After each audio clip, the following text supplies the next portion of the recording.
Hey everyone, welcome back to our channel. It's Niall and Tomas from niallpoints, and we are back with another reaction video to the live performances from Eurovision 2025. This episode, we are going to be looking at Esa Diva. Before we get into the reaction video, do remember to subscribe to the channel, like this video, hit the notification bell, and go to niallpoints.com where you will find all of our content. So let's get into Spain's performance for Eurovision 2025. This is Esa Diva. Oh, I forget how fun that is. This is a visual as well, like the nails and the hat. It is really reminiscent of Shania Twain in some recent performances. She likes this sort of like razzle-dazzle. She kind of looks like her as well. A little. Look at that dress though, it's insane.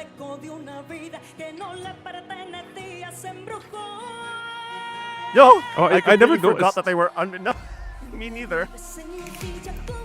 I've got to say, I love that shot of the boot. It makes no sense, but that shot took me out.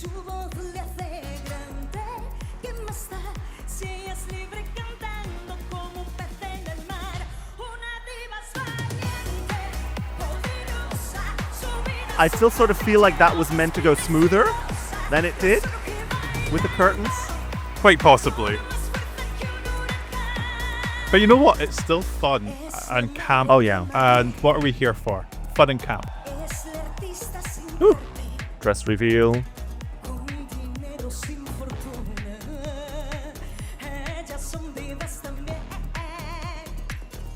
Oh, you can say what you want about Spain and their songs, but they have given us some really fantastic, memorable performances over the last couple of years. Like, just everything in this performance is so well thought out. The visuals, the camera angles. This is like Spanish schlager in a way. You know what I mean? Like, it's high camp, it's high energy. Oh no, come on, listen to that. That is schlager. Like, yeah. It's fantastic.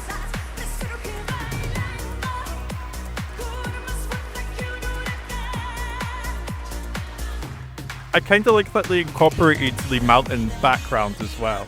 Ooh, there she goes, up the stairs. I would be terrified having to go up those stairs in those heels. Oh, just in the heels. I thought you meant in general. I was like, I didn't know you were that scared of heights.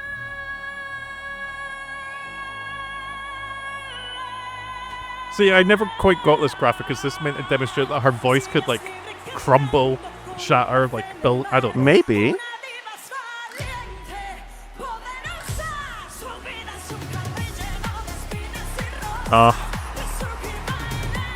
Yeah, this is just phenomenal.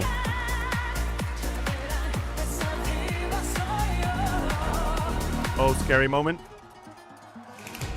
I forgot about that. That deserves a round of applause.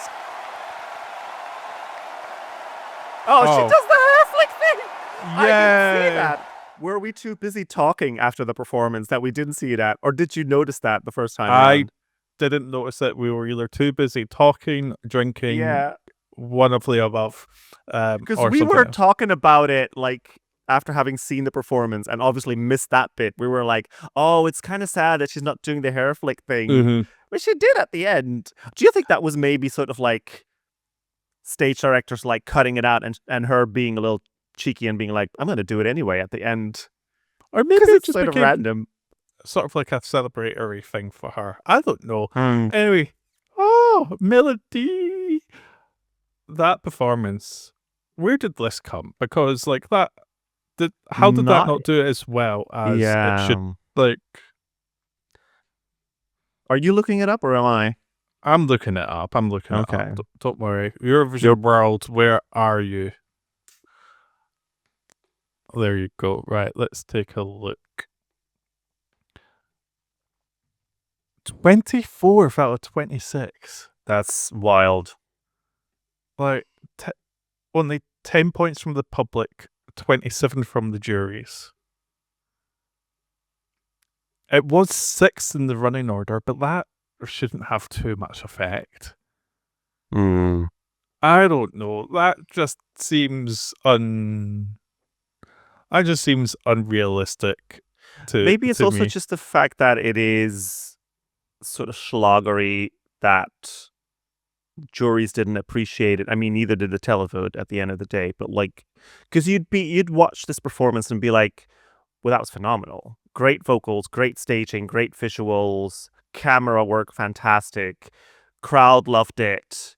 You would think that the juries would award that, even if just for the vocals. But then maybe, because they also look at radio friendliness, is this necessarily a type of song that you would hear on the radio throughout Europe? Maybe not.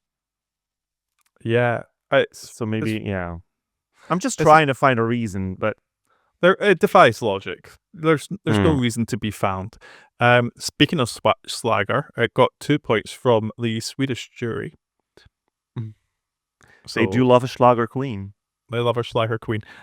Yeah, this does, like, now that I've said it, I can't unsee it, if that makes sense. You know, like, you sort of unlock Pandora's box and you can't put that thought back in. Yeah. Because if you listen to it, it's got all the sort of traditional Spanish elements to it, which is great, of course. But it does really just have this high camp energy in terms of, you know, the initial dress, silhouette, look, flashing lights, random curtains that don't exist, you know, dress changes, high tempo, climbing upstairs, key change, like choreo, everything that you want from a schlager bop is in here and done very well. So yeah, that's sort of the one thing I can no longer ignore. It's just there. 24 seems rough though. Come on. Yeah. What are your thoughts on this performance overall? Do you know, while I was watching it, I sort of like suddenly remembered how much I loved this, or how much we both loved this when we reacted to it the first time around. Not studio, like second time around, not studio cut, because we reacted to the studio cuts, didn't we? In one of the podcast episodes, just like a snippet of it, I think we did. But like our first full reaction to her winning Benidorm Fest, and we were both blown away by the performance. So instantly I was reminded of that, and instantly I was also reminded of the fact that she didn't do well, and it just makes no sense. It makes no sense at all. Like you said, there's no reason to be found other than the fact that, was it the strongest song studio cut? No. But then at the end of the day, we've had so many songs that are nothing special studio cut, and then are elevated with staging and end up doing really well. So it really is just trying to figure out what went wrong here. And the only thing that I can think of, and the Spanish fans are going to love me for saying this, other people are going to hate me for saying this, the only thing I can think of is the fact that it's Spain. And that Spain just generally don't really do well at Eurovision anymore. I mean, Chanel really was an exception. I wouldn't say that this was necessarily not as good as Chanel performance-wise. Chanel's song was more radio-friendly. You could say that. But, like, surely this should have done better than 24th. There's just something about Spain where they continuously get robbed at Eurovision. The other day, coincidentally, I was rewatching some performances from Eurovision 2009. And they had a singer called, I think it was Soraya, a song called La Noche es para mí, which was, again, very typically Spanish. And that very typical sort of, like, Southern European summery girl bop song that would have done well at Eurovision at those times. And I think she came last or second last. And then I think of Ea Ea, which completely flopped with the televote and got a considerable amount of love from the juries. But they just keep getting robbed. I don't understand it. Like, what do Spain have to do? Yeah, looking at this. Okay, so obviously Ruth Lorenzo in 2014 came 10th. We know that. But let's look at each year after that. 2015, 21st. 2016, 22, Barai, say yeah. So that was another 22nd. fan favorite. That was a fan favorite and completely flopped. 2017, Do It For Your Lover. Understandable last place there for that vocal crack.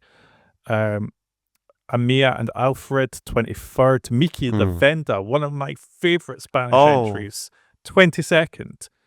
Blast Canto, another understandable one, 24th. If it was Universal, I would have disagreed, but Voya Cadarme, it's not for me. Then we've got Chanel, 3rd. Blanca Paloma, 17th. Nebulosa, 22nd. Melody, 24th. Like, there is this really harsh sort of pattern. Yeah. We need to look into this. Is the EBU aware what's going on? Is Martin Österdahl aware? Probably not. He's not anymore. He's left us. Oh, maybe this is a good time to pitch our series, which is gonna come in a few weeks' time after the pod crawl, which we're going to talk about in a second as well. We're going to start a new series where we're going to dive deeper into the history of each Eurovision country. We're obviously going to do Spain at some point as well. So we do need to dive deeply into Spain's results, because when you list all those songs from the last 10 years, there is no way that all of those songs warranted a bottom 5 position. Like, those songs, they had a really good streak of like really solid songs. Were they always groundbreaking? No, but neither was Chanel's song. So make it make sense. It was the Barai here that shocked me. I knew Miki didn't do very well, but come on, none of this makes sense. Do you remember that that GIF or GIF or however you want to pronounce it, I don't know, of Mickey in the green room waving his little Spanish flag, and he's doing this, and all of a sudden the flag just pops off of the stick, and he's like looking at it. Do you know that? Have you seen that? Yeah. Love that. Sometimes I just want to use it randomly, even if it doesn't really fit into, every day into the conversation. Yeah. Oh, okay. That was a very. That's so interesting. But yeah, I thought this was a very, very strong performance vocally, in terms of sonically, in terms of choreo, staging. I feel like everything just worked here. It worked, yeah. At home, do you have any theories as to why this didn't do as well as we would have imagined it? You may have opened another Pandora's box right now. I'm assuming I'm half expecting our comment section to be flooded by Spanish fans saying Europe hates us. Well, sort of like the UK fans. We don't hate you here, Spain. No, we love Spain.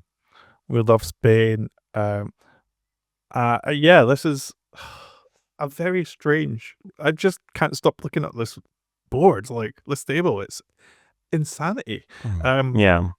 But yeah, any other thoughts before I cry myself to sleep over Spain being robbed? No, just that it's robbed. It should have done a lot better. Like, I'm not saying it should have come top 10 or anything, even though I think the performance would have been deserving of it.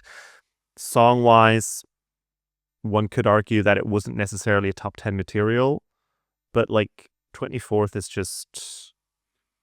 I'm still sort of half expecting Martin to come back just for 5 minutes and be like, oh, by the way, something went wrong with Spain's televote, and for the last 10 years, and they actually came top 10 every year. Who knows? Okay, we did mention that we're going to talk about the pod crawl, so let's do that. July 28th, we will be transporting you to Latvia, where we will be looking into Riga 2003 as part of the Eurovision pod crawl. There's already episodes from ESC Insight and the Wind Machine podcast on the 14th of July. Eurowhat are releasing their episode, and then 2 weeks after that, it's us. So we're really looking forward to it. We have rewatched the contest. There's some songs in there to talk about. And we Yeah. can't wait to actually have the conversation and have you join us. So that'll be at niallpoints.com. Click on podcast and you can follow us wherever there. It will also be on YouTube. But come join the fun, audio only. Who needs to see our faces? You can listen to our insane voices You don't want to as you see go to this. sleep. You don't want to see this for an hour and a half. It's just So, why would you? Yeah. And we've both got really good mics now, so our voices sound a lot better. So just do the audio only. Yeah, you don't need to go this close into the mic. No, I know. I'm just obsessed with it. Now, cue in 2 weeks' time, where we're gonna visit back this moment where we said don't watch the YouTube video, and we're gonna be complaining to each other on WhatsApp. Nobody's watching our YouTube video. It's gonna be all good. But we'll see you before then, probably. But yeah, check it out. It's going to be a lot of fun. Goodbye. Oh no, we need to promo something else. What else? Subscribe to the channel, like this video, ring the notification bell, and go to niallpoints.com. That's it. We got it. You got there in the end. Bye. Bye.